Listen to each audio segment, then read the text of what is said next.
Morning.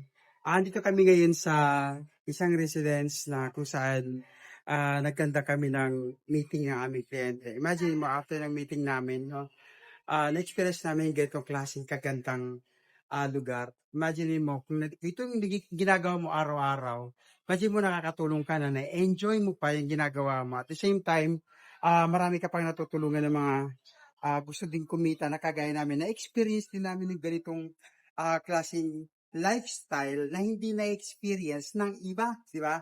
So, mabuti na yung kahit paano, nakakaranas ka ng hindi mo naranasan dati.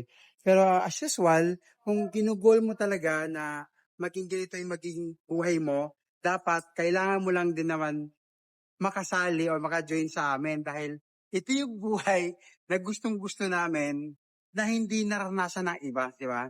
So, sa hirap pa naman ng buhay sa labas, tapos hindi mo alam kung anong gagawin mo para maging okay ang buhay mo. So, ito na siguro ang susi bakit mo nakita ang video na to para at least magkaroon ka ng idea paano rin gagawin na, paano yung ginagawa namin para at least gawin mo rin join ka, sumama ka na rin sa business na meron kami ngayon. Spartans! What is your profession?